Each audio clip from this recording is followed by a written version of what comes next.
एक बार की बात है, हस्तिनापुर नाम का एक गांव हुआ करता था। उस गांव में काफ़ी चहल पहल और हरियाली थी। उस गांव में हरियाली के साथ साथ बहुत सारी कुटियां भी थी। उन कुटियाओं में से कुछ कुटियां ऐसी थी जिसमें कि थोड़ी गरीबी रहा करती थी। एक व्यक्ति अपने 2 बच्चों के साथ रहा करता था। उस व्यक्ति का नाम वैभव और उसके बेटे का नाम सोनू था और तथा बेटी का नाम गुनगुन था। उसकी पत्नी का देहांत 1 महीने पहले ही हो गया था क्योंकि उसे एक गंभीर बीमारी थी। सुनो बच्चों, तुम्हारी माँ का तो देहांत 1 महीने पहले ही हो चुका है। अब तुम लोग माँ के बिना कैसे रहोगे? इसलिए मैंने दूसरी शादी कर ली है और उसका नाम है मैना। मैना, अंदर आओ। मैना वैभव की दूसरी पत्नी थी। वह कमरे के अंदर आ जाती है। देखो बच्चों, इनका नाम है मैना। आज से ये तुम्हारी दूसरी माँ है और तुम्हारी हर जरूरत का ख्याल ये रखेंगी। तुम्हें जो चाहिए होगा ये तुम्हें देंगी। ठीक है बच्चों, कोई तकलीफ होगी तो इन्हें बताना और मुझे भी। हाँ गुनगुन, सोनू, तुम दोनों को कोई भी तकलीफ हो तो सीधा मेरे पास चले आना। अपने पिता के पास तो जाने की जरूरत भी नहीं महसूस होगी, ठीक है? वैभव अपनी दूसरी पत्नी की अपने बच्चों से पहचान करवाकर वह वहाँ से चला जाता है।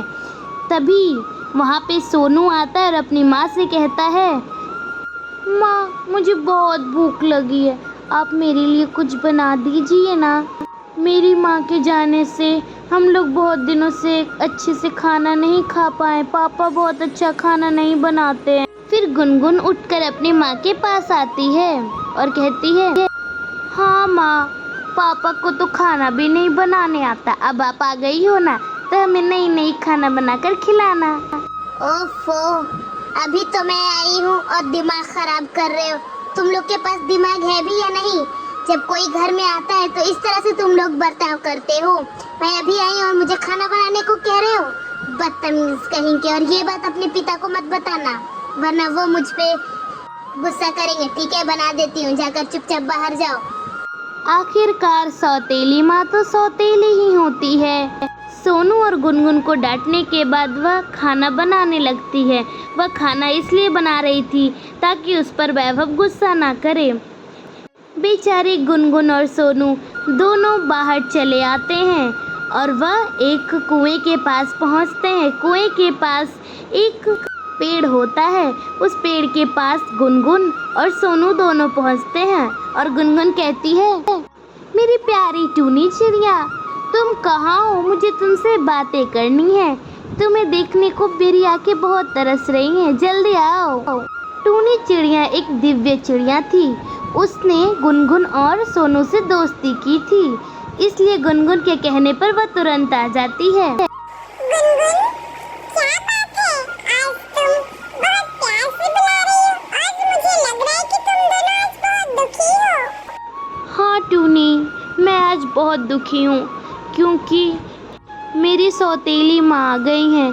मुझे लगा कि वे हम दोनों को बहुत प्यार करेंगी, लेकिन आखिरकार सौतेली माँ तो सौतेली ही होती है। वह हमें बिल्कुल प्यार नहीं करती। कोई बात नहीं गुनगुन, अगर तुम्हें कोई भी तकलीफ लगे तो तुम मेरा नाम 2 से 3 बार बुलाना। मैं वहाँ पे तुरंत हाजिर हो जाऊंगी और मैं तुम्हें हमेशा तुम्हारी मदद करूंगी और साथ साथ सोनू की भी, ठीक है? और कोई भी तकलीफ हो तो मुझसे बांटना जरूर आना। और कभी भी कुछ भी चीज की जरूरत हो तो भी मेरे पास आना, ठीक है? मैं चलती हूँ। टूनी चिड़िया इतनी बातें कहकर अपने पंख फैलाकर तो वह उड़ जाती है। वह एक सुंदर पीले रंग की चिड़िया थी। वह सुंदरता के साथ उसमें दिव्यता भी थी। फिर चिड़िया के जाने के बाद वहाँ से गुनगुन और सोनू भी घर को चले आते हैं। गुनगुन और सोनू के बारे में उसकी सौतेली माँ झूठ की शिकायत करती रहती थी वैभव से, लेकिन वैभव को पता था कि सोनू और गुनगुन ऐसा कभी नहीं करते हैं। गुनगुन और सोनू बहुत बदमाश हो गए हैं, आप उन्हें डांटते नहीं हैं। वो फालतू के इधर उधर घूमते रहते हैं। वे तो बच्चे हैं और तुम्हें समझना चाहिए कि उनकी माँ भी चली गई है तो वे दुखी रहते हैं, तो इन्हीं सब कामों करके वो खुश रहते हैं। सौतेली माँ पूरी बात सुनती भी नहीं है और वहाँ से वो चली जाती है। कुछ देर बाद बच्चे घर लौटते हैं और अपने पिता के सामने खड़ी हो जाते हैं। खड़े होने के बाद पिता उनसे कहते हैं, बेटा गुनगुन और सोनू, तुम दोनों अपनी सौतेली माँ को कभी परेशान मत किया करो। उनका जानते हो ना तुम लोग, उनका स्वभाव अच्छा नहीं है और वह तुम्हारे साथ अच्छा बर्ताव नहीं करती होंगी। मुझे तो शादी के बाद ये सब पता चला है। पापा हम तो कोई शैतानी भी नहीं करते, माँ को हम खुश रखने की बहुत कोशिश करते हैं, लेकिन वे तो हमारी बातें भी नहीं मानती है। जब वह शुरू दिन आई थी तो मैंने कहा कि खाना बनाने के लिए, तो वह हम दोनों को डांट दिए और बोली कि अपने पिताजी को ये बातें मत बताना। मैंने तो कुछ किया भी नहीं था। फिर भी पापा ये माँ अच्छी नहीं है, मेरी पहली माँ बहुत अच्छी थी, ये सौतेला व्यवहार करती है हमारे साथ। नहीं नहीं बच्चों, ऐसी कोई बात नहीं है। अगर वो तुम्हें प्यार नहीं करती तो मैं तो प्यार करता हूँ तुमसे, और बहुत ज्यादा प्यार करता हूँ। तुम लोग तो मेरे बच्चे हो, मैं तुम लोग से कैसे प्यार ना करूँ। तुम लोग तो मेरी जान हो, जान। और कोई भी तकलीफ हो तो मुझे बता देना। वैभव इतनी बातें कहता है। कुछ दिनों बाद वैभव के गांव हस्तिनापुर में बहुत ही बुरा पानी का अकाल हो गया था। बहुत ही बुरा, सारे पेड़ पौधे, धरती सूख चुकी थी, खाने के लाले हो गए थे। एक दिन सौतेली माँ अपने कमरे में बैठी होती है और वह कई तरीके आजमाने की सोचती है ताकि उसी वजह से सोनू और गुनगुन घर से बाहर चले जाएं और वो और वैभव शांति से बैठे। तभी सौतेली माँ सोचती है, इस बार तो सुखाड़ा है और खाने की भी लाले हैं। इस बार मैं ऐसा करती हूँ कि मैं वैभव को कहूँगी कि खाने के लाले पड़े हैं, खाने को कुछ नहीं है, और इसलिए हम गुनगुन और सोनू को जंगल छोड़ाते हैं। वह ये तरकीब बना चुकी थी। तभी वहाँ पे वैभव आता है और वह वैभव से बात करती है। सुनो वैभव, अभी हमारे यहाँ तो कुछ खाने को अभी बचा नहीं है और खाने के लाले पड़ रहे हैं, इसलिए मैं कह रही हूँ कि गुनगुन और सोनू को जंगल छोड़ाते हैं और इसी वजह से हमें खाना भी मिल सकेगा और हमें ज़्यादा अनाज ढूंढने की ज़रूरत भी नहीं पड़ेगी, ठीक है। और कोई भी गुनगुन और सोनू अगर हमारे यहाँ नहीं रहेंगे तो हम अनाज घर का बहुत दिन तक चला सकते हैं। तुम पागल हो गई हो? वे नन्हे बच्चे रात को जंगल में रहेंगे तो कोई जंगली जानवर उन्हें खा नहीं जाएगा? कैसी बात करती हो? मैं वो कुछ नहीं जानती। मैं जब से आपके घर में आई हूँ ये दो शैतान मेरे पल्लू में लटक गए हैं। कभी खाना दे दो, कभी पानी दे दो, कभी दिमाग खराब कर देते हैं। अगर और मैंने इन्हें सहा तो मैं यहाँ नहीं रहूंगी। लेकिन ठीक है, मैं तुम्हारी बात से सहमत हूँ। कुछ समय बाद वहाँ पे गुनगुन और सोनू आ जाते हैं।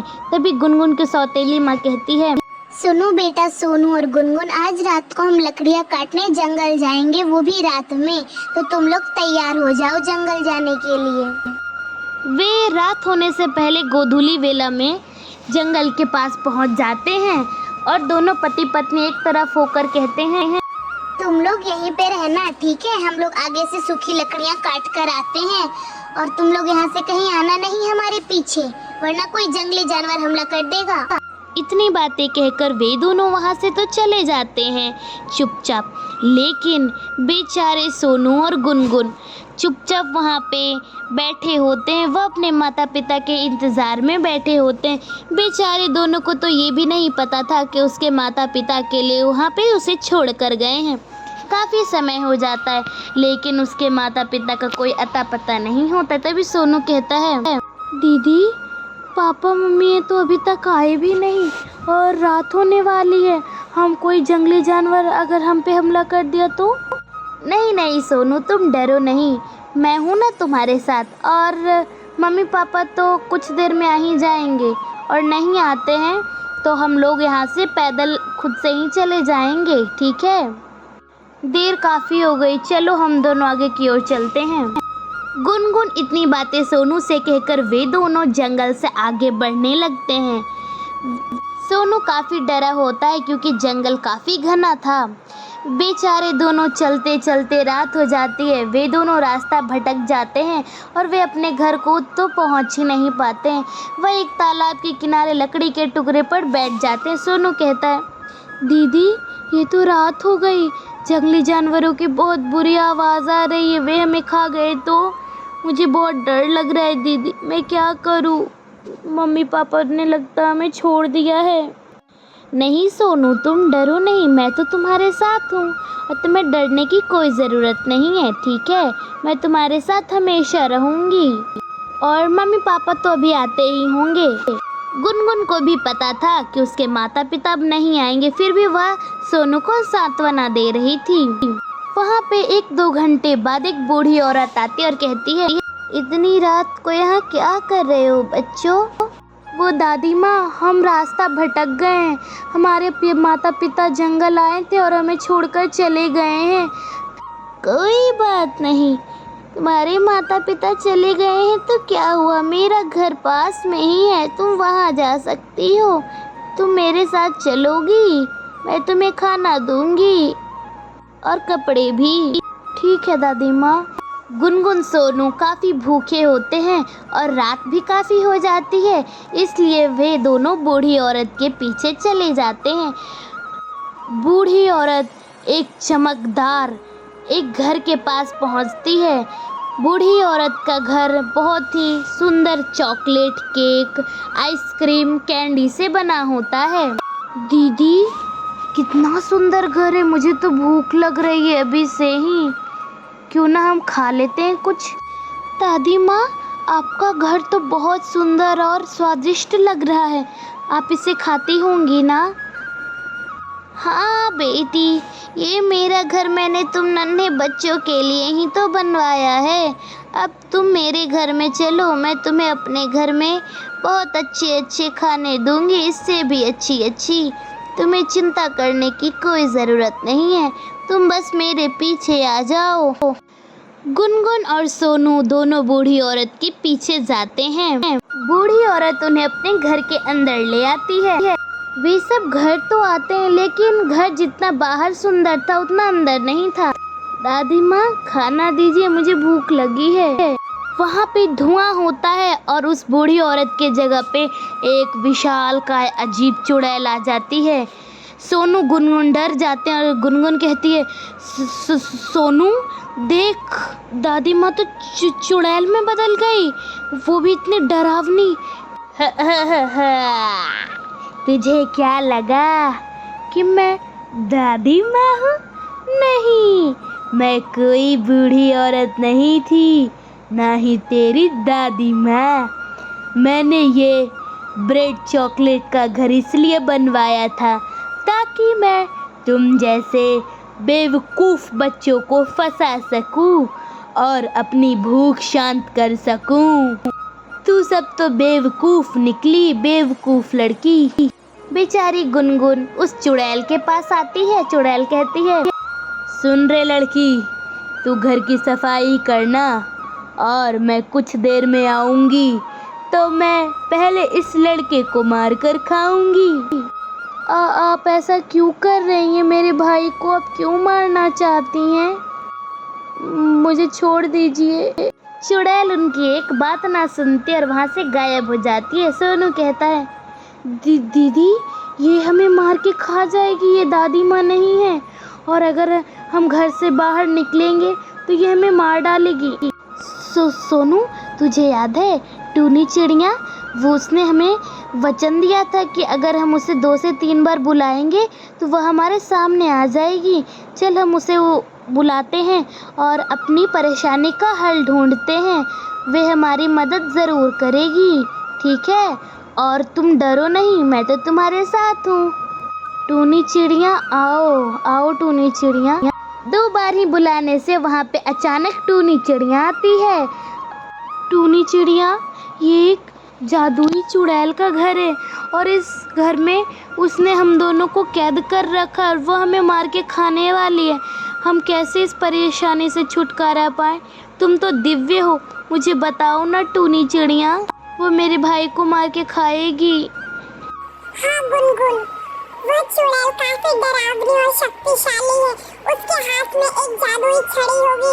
तुम उसे कैसे भी करके वह जादुई छड़ी छीन लो और उसी छड़ी से भस्म कर दो, तो तुम्हारे भाई बहन की जान बच सकती है। ठीक है, मैं चलती हूँ। टूनी चिड़िया इतनी बातें कहकर वहाँ से उड़ जाती है। फिर सोनू कहता है, दीदी हमें यही करना चाहिए। चुड़ैल के आने से पहले वे लोग ऐसा बर्ताव कर रहे थे कि वह चुड़ैल से डर गए हैं और चुपचाप सोनू किनारे बैठ जाता है और गुनगुन घर की सफाई करने लगती है झाड़ू से। वह सफाई कर ही रही थी तभी वहाँ पे चुड़ैल आ जाती है और कहती है, हा हा हा, तुम दोनों को ना मैं एक ही साथ मारकर खाऊंगी। तुम दोनों का स्वाद बड़ा ही स्वादिष्ट होगा।